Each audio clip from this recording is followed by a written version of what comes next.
안녕하세요. 김치파우더의 요롤레이정입니다. 자, 즉석에서 3분 안에 스피릿 존버를 설명하기 위해서 3분 스피릿 존버 프레젠테이션을 준비했습니다.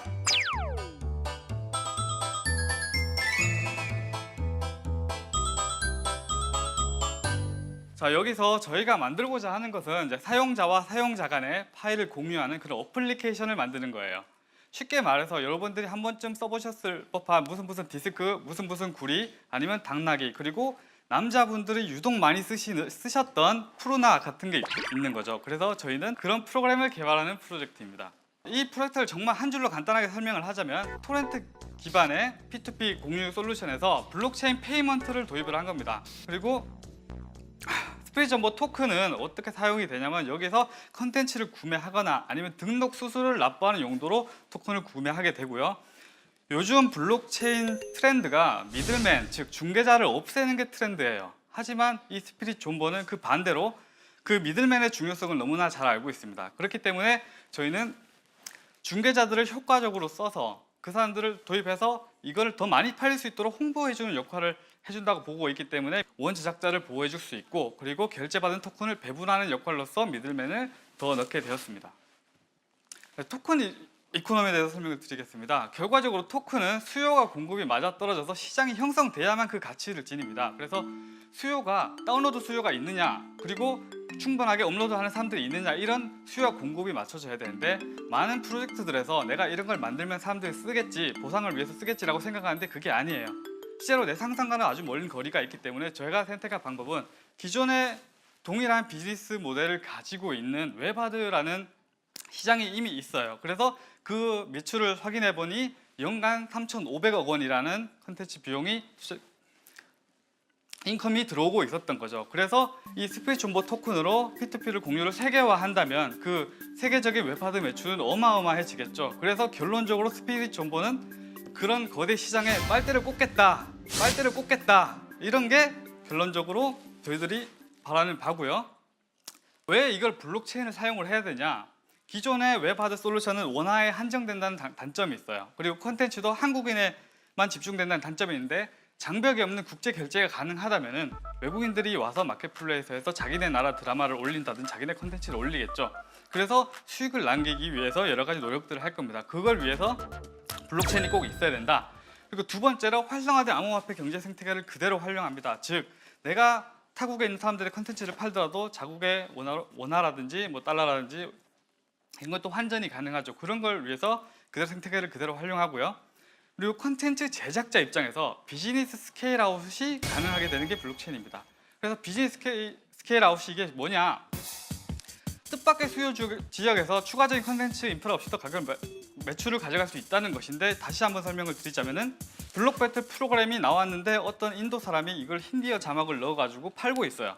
그럼 제작진들이 예상치 못한 지역에서 매출이 나오고 인기가 있는 걸 알게 되는 거죠. 그랬을 때 제휴 콘텐츠를 걸어서 수익을 어느 정도 보장받을 수 있게 이렇게 만드는 게 비즈니스 스케일 아웃입니다. 비즈니스 스케일업은 내가 역량을 키우는 거고, 비즈니스 스케일 아웃은 역량을 아무데 여러 가지 뿌려서 조금이라도 걷기 위한 것이죠. 세상 하늘 아래 새로운 것은 없다고, 이런 비슷한 주제의 토큰들이 있고, 그리고 앞으로도 이 스피릿 존버가 잘 되면 유사한 토큰들이 우후죽순 쏟아질 거예요. 그래서 스피릿 존버는 어떻게 준비를 했냐? 그래도 한국에 진입할 때 진입 장벽이라도 되라고 특허를, 이런 비즈니스 구조에 대한 특허를 가지고 있습니다. 그리고 토큰적 입장에서 볼 때 스피릿 존버는 무료가 아닌 유료를 지향을 하고, 그리고 불법이 아닌 제휴 콘텐츠를 수용하는 법적 테두리 안에서 사업을 하고, 그리고 단순히 피어투피어에 관계된 데이터 전송하는 사람들끼리의 토큰이 전송이 아니라 원 저작자, 자막 제작자, 그리고 그 게시물을 올린 포스팅한 사람들과 그 커뮤니티를 유지하는 제작자들까지도 모든 기여자들의 노력을 인정하고 보상해주기 위한 게 차이점이라고 할 수 있습니다. 최종적으로 많이 궁금해들 하실 거예요. 밈파워를 아십니까? 밈파워는 인터넷에 떠도는 유행하는 콘텐츠를 말합니다. 사람들은 재미있고 특이한 걸 좋아해요. 그래서 김치파우더가 사실 밖에서 많은 응원을 받고 있고 많은 지지를 받고 있는 이유기도 하고요. 밈파워의 특징은 이게 빨리 넓게 많이 퍼진다는 거예요, 인터넷에. 마케팅비가 하나도 없는 스피릿 존버 입장에서는 이 밈파워를 이용하는 게 가장 효율적인 전략이라 생각해서 우리의 컨텐츠를 모두 다 재미있게 이렇게 꾸미게 되었습니다. 네, 그리고 스피릿 존버라는 이름은 한 번 들으면 잊을 수가 없죠. 여러분들이 셀 수 있는 10가지 코인 중에 그 하나가 되기 위해서, 그 각인시키기 위해서 이런 이름을 정했고요.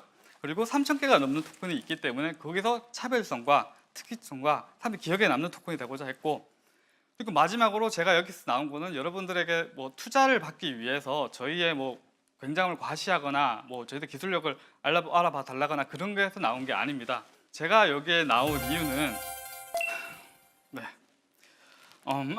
잠시만요. 제가 여기 나온 이유는 스토리를 만들기 위해서인데, 소년 만화의 스토리처럼 처음엔 힘겹고 너무 힘들지만 사실은 가면 갈수록 더 멋있는 스토리를 만들면서 반전이 매력이 있는 그런 기저귀 코인이 되기 위해서 나왔습니다. 감사합니다.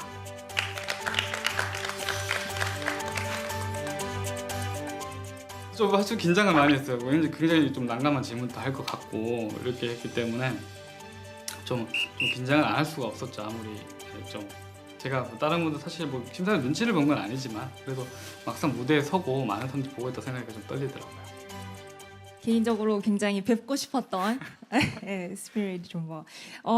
우선 사실 P2P 파일 쉐어링이라는 것 자체가 갖고 있는 고질적인 리스크가 있을 수밖에 없다고 생각이 드는데, 그래서 아까 PT에서도 말씀을 하셨다시피 뭐 제휴 콘텐츠를 대상으로만 한다라고 했지만 사실 저작권 문제라든지 불법 유통 문제가 대두될 수밖에 없을 것 같다고 생각이 드는데, 사실 그 경우에 가장 문제가 되는 게 시드를 갖고 있는 사람이 어쨌든 금전적인 보상을 받게 되는 상황에서 불법 유통이 일어나게 되면은 그 사람 그러면은 이 김치 파워드 스피릿 존버 팀도 불법 행위를 저지르게 되는 건지 거기에 대한 법적인 해석 같은 건 어떻게 준비를 하고 계시는지가 좀 궁금해요.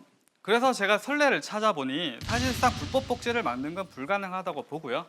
그래서 그 웹 하드 디스크 업체와 그래서 저작권 업체가 협의한 게 있어요. 자기가 발견한 컨텐츠에 대해서 제휴 컨텐츠를 걸어달라. 그렇게 해서 웹 하드 시장이 상당 부분 많은 건 제휴 컨텐츠에 걸려 있어요. 그래서 제휴 컨텐츠를 수용하겠다는 것 자체가 불법 복제를 위한 플랫폼이 아니라 비즈니스 스케일 아웃을 위한 플랫폼이다라는 것을 목적을 밝히고, 그리고 스피릿 존버 토큰은 저작권을 침해를 하기 위한 것이 아니라 메인 통화 결제로 사용하거나 아니면 등록하는데 수수료, 그러니까 약간 저작권과는 상관없는 쪽으로만 그 비즈니스를 할 예정입니다.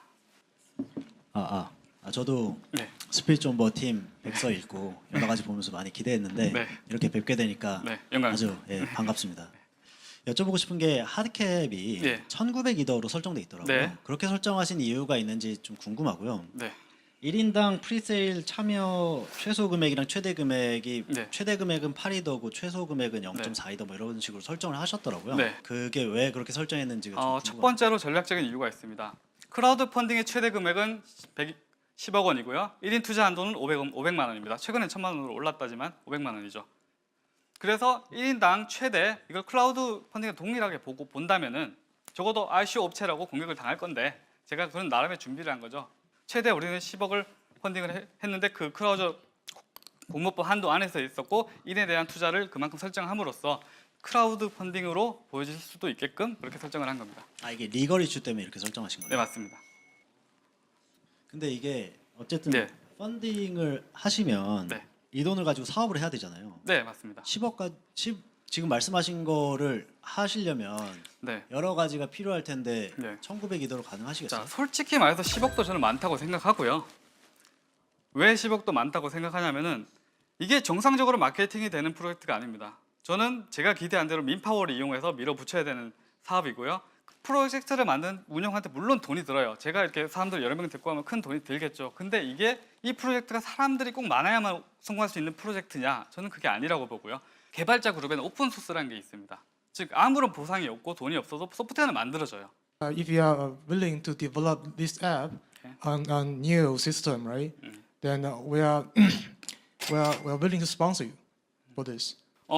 정말 감사합니다. 하지만 좀 제가 심사숙고를 해서, 왜냐하면 스피릿 존버는 감사하시는 분들이 너무 많아요. 그러니까 지켜보고 노려보고 내가 헛된 짓을 하지 않나 이렇게 보시면 많기 때문에 그분들과 충분히, 한마디로 홀더분들과 충분히 상의를 해서 결정을 하도록 하겠습니다. Sure. Have you heard about BitTorrent? 네. Yes. So last year we were actually bidding for BitTorrent 네. while trying to acquire them.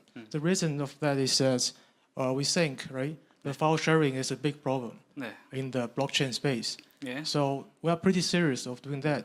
So yeah, if you can collaborate, that'll be the best. 아, 솔직히 말해서 ICO 이후에 합병된다는 소식을 들었어요. 완전 천천별력이었는데 뭐 그렇다 한들 그걸 예상하지 못한 건 아니었어요. 왜냐하면 언젠가 대기업이 치고 들어올 거라 생각은 했으니까. 그래서 저는 지적재산권을 만들었고, 사실 기업이 인수되기 위한 조건은 팀이 좋거나 아니면 그 회사 가진 지적재산권이 좋거나 둘 중에 하나입니다. 그래서 저는 먹히더라도 그냥 먹히진 않겠다, 돈 받고 먹히겠다는 의미로 특허를 준비를 하게 됐던 거죠. 네, 뭐 수고하셨습니다. 네, 감사합니다.